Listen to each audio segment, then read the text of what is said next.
The issue is I had a limit on my account, which I didn't know about. It's because I spent so much initially. I ended up coming here with the money in my bank account, but then I could not access that money. Welcome back to my channel. On this channel, I talk about living in Canada, studying in Canada, and I talk about personal development in general.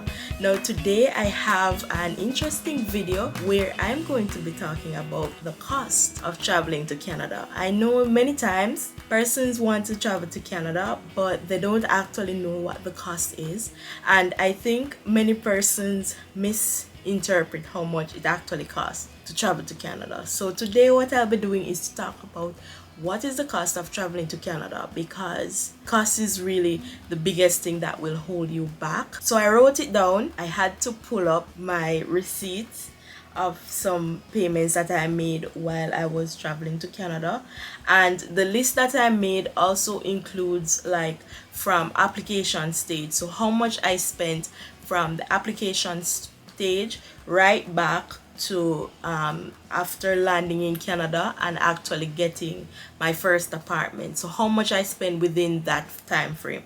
This does not include 1 month of being in Canada, 2 months of being in Canada. This is literally just me giving you an idea of how much I spent, because I think it's going to be different for different persons depending on where you're coming from, flight, and all of that. This price does include flight costs, and it includes like hotel. That's, I think you don't have to have a hotel, but that's also a part of the cost. This does not include tuition.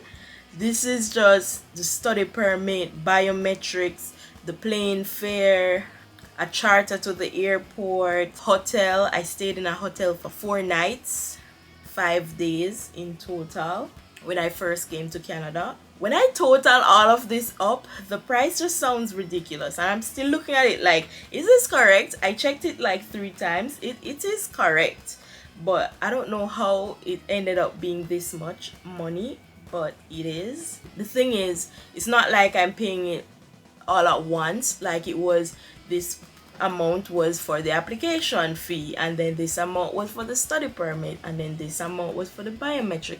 Study permit takes 6 weeks to be processed, so I had to pay before, and then the school, you have to pay the school, and they process that, they get the acceptance letter, and then afterwards you do the study permit, and afterwards you have to do the biometrics. Having this written down, it really makes sense how I ended up being broke.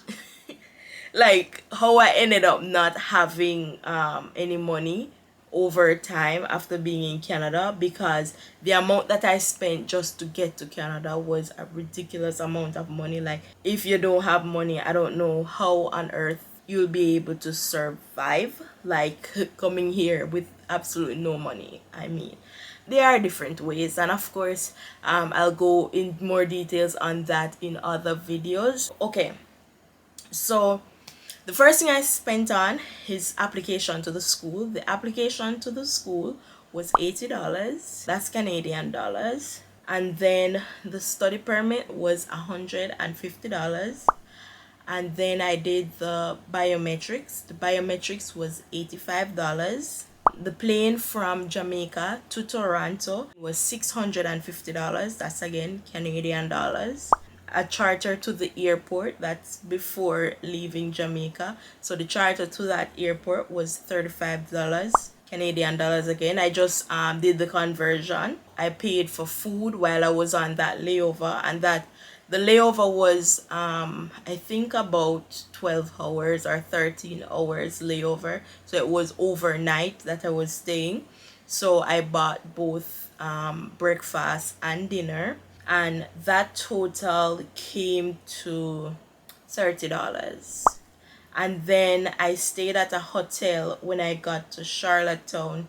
The hotel in Canada for the 4 days, that was $432 for 4 days. So first I paid for 3 days, and then after, I didn't get any apartment, so I came here without an apartment because I didn't want to make payment to Canada before being here, because rent is a lot of money and I wasn't going to do that, and I didn't have anyone to sort that out for me. So I didn't get the apartment, so because of that I had to stay an additional night. So I booked 3 days, and then the problem wasn't that there wasn't any apartment at that time. Now it may be different, but back when I first came here, which was 3 years ago, the apartments were available. The issue is I had a limit on my account, which I didn't know about, that you get a limit on your account. So I ended up coming here with the money in my bank account, but then what happened is that I could not access that money. So because of that, I ended up having to stay an additional day so that the money could come in. So each day I could draw, I had a limit on the amount I could withdraw. So every day I was withdrawing a small amount, but I couldn't move in any apartment because no one was willing to let me in their apartment without me paying. The lady was nice enough, like when I explained it to her, because after extending my day to 4 days, I was a bit nervous because I still didn't reach the amount of money, but she was okay with the amount that I had because I had the full rent and I had half of the deposit, and then I needed to give half, and that's just a bad first impression to come to the your first apartment and don't have the money. But I explained to her that it's not like I don't have the money, it's just that I can't access it. Like there is a limit on my account. So I explained that to her and she was fine with it at that point. There was a first apartment that I was looking into, but she wasn't okay with me moving in before having the full amount. So yeah, so that's what happened there. So that's how I ended up staying there for 4 days. But initially I booked 3 days to find an apartment and move into that apartment. Then I have taxi from the airport. The taxi from the airport was $16. Like the taxi from the airport was expensive. Like that was my first shocker when coming to Canada, like $16 for a taxi ride. And the weirdest thing is that it's only $16 if you're coming from the airport, but if you're just driving within Charlottetown and you live here, then it's $8, half the price. So it's more expensive for like persons coming in from overseas or persons who are just traveling. The next thing that I paid for was one hostel stay in Toronto. Oh, I remember that. So I booked a stay in Toronto because I had a layover and I thought that I would go to the hostel. When I got to Toronto, the person wasn't answering their phone and it was like a guy who run the little place. So I got to Toronto about 12, probably like after 11 p.m. So that makes sense. Probably he fell asleep or something. So I ended up staying in the airport overnight. But I did pay for that hostel stay for that night and it was $80. And I didn't even stay there. Like I stayed in the airport all night. And then for rent is $600, and then with the deposit it was $600 more, so 2 times the amount. But the good thing is you only pay that at the initial stage. So that's what I was saying, like every day I was able to withdraw a certain amount of money, but I couldn't draw all of it. In total, drum roll please, in total I spent $2,758 Canadian dollars in total, with just from the application to the school to arriving in Canada and finalizing my rental. $2,758. No. Can we cut down this cost? So in terms of plane fare, you can't do anything about the plane fare. Like if that's the plane fare, if your average plane fare is $650, you can't do anything about that. I mean, yes, you can shop around. Definitely shop around and find the cheapest flight, but I did. I found the cheapest flight. That's why I flew on January 1st, which would be New Year's Day, because that was the cheapest flight and it was $650. And then it was like $250 from Toronto to Charlottetown. So if you're going to Toronto, great, because then you don't need to pay a second plane fare. How else can you cut this down? Let's see what else you don't have to pay for. Avoid paying for multiple schools. I didn't, but I know some persons who apply for multiple schools. Avoid doing that. That will cost a lot more money. The rent, try and get a cheaper apartment. $600 is the average rent here. So for a student, it would be more of the high range of rent, because I gave the story before of what happened, and how I ended up traveling like just like 4 days before starting school. So because of that, I ended up having like more expensive rent because everywhere was already booked out, right? Remember, this does not include tuition. Like, tuition is expensive, but I think it's important to budget this amount, because to be honest, the only thing that I would cut out is the hotel nights, and that's not a confirmation that you won't need the hotel nights. Try to get accommodation before, but if you cannot get accommodation, then you may need to pay for an hotel. So still budget that in. Try to get cheaper rent, but still the money won't go down as far, to be honest. Like, there isn't anything that I spent on that I'm like, no, this was a bad idea, I wasted my money. Like, everything here made sense. Not paying, like, just imagine I spent I sent $1,200 over here to someone, and they were not a legitimate company. Like, that would be horrible. So I don't regret anything. Like, I'm looking through on the list to see if there's anything that I could say avoid paying for that. But I pay for only one school. I pay for the study permit, the biometrics, the flight. I got the cheapest flight I could find, which was on New Year's Day, the cheapest flight. And that flight was full. Like, I thought that it would be an empty flight with me traveling on New Year's, but it was a full flight.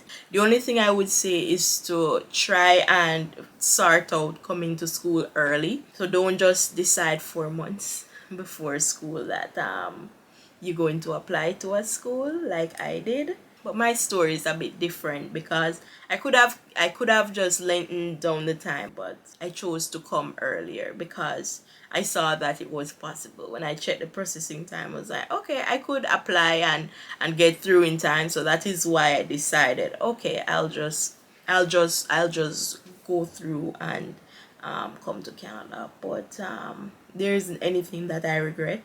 So definitely you want to budget like $3,000 for just initial costs to travel to Canada, and then you have the tuition on top of that. So one thing that I realized from this that I did is to realize that this shows why I had so much money in my bank. I had so much money in my bank account, and then when I'm here, like, it felt as if my money was done. It's because I spent so much initially. I didn't budget at all, like, previously. When you're creating a budget, you want to be sitting down and thinking about, okay, these are going to be my costs. Find the cost of those things, write an estimate, and say, okay, this is the estimated amount that I'm going to spend. But I didn't do any of that. So there was no budgeting. So I definitely budget. I'm giving you the amount now. You might be saying that this is way too much, and yeah, it was this much. I literally pulled up the flight amount, the flight receipt, and it was $650. I pulled up the hotel amount. It was $432. $108 per night, and it was a nice place. I didn't go into the pool, but there was a pool there. It was very nice. That was the cheapest of everywhere in Charlottetown that I went, and it had a pool and everything. It had a gym and all of that, so it was a nice spot to be. For the rent, try to get it as low as possible, but honestly, you won't, if you get anything under $400, it wouldn't be a good place to live. Like probably it's going to be like a lot of shared type of thing. If you want more details on that, you can definitely contact me personally and I'll explain. Definitely you can get 400, but budget for 600, that's a good cost right there. You can rent for way more than that. With inflation, rent is also going up. So what happens is that I've been living here for a year, so even if the rent raised for persons who are just moving in, for me who is still here, they can't raise the rent at a certain amount of percentage without doing that legally, because there are rules and laws that governs that, where someone cannot raise rent for a certain percentage, which is good because it's probably like 2% per year that you can raise someone's rent. So it's good when you're in a spot and you stay there compared to moving around, because then you have the rent going up, and as you move throughout the time, then the rent will increase. Yeah. Any other tip that I have for you? I don't think so. I'm trying to think of things that you could do to like reduce the amount, but I'm not seeing anything here. If you haven't heard about my ebook, I'm writing an ebook for scholarships and loans for international students. It will be specifically for international students who want to travel to Canada, and also international students who are already in Canada but would like assistance and need help with finding financial resources to travel to Canada. It's going to be in an ebook format. First, it's going to be a sign-up sheet, but once the book is launched, I'm going to go back through everywhere that I have a sign-up sheet, and it's going to turn into a purchase button where you can purchase the ebook. Thank you so much for watching the video. I hope you found it helpful. I hope that you are more motivated to budget for coming to Canada, because it is not cheap. So definitely take these prices into consideration, create a budget, and I will see you in my next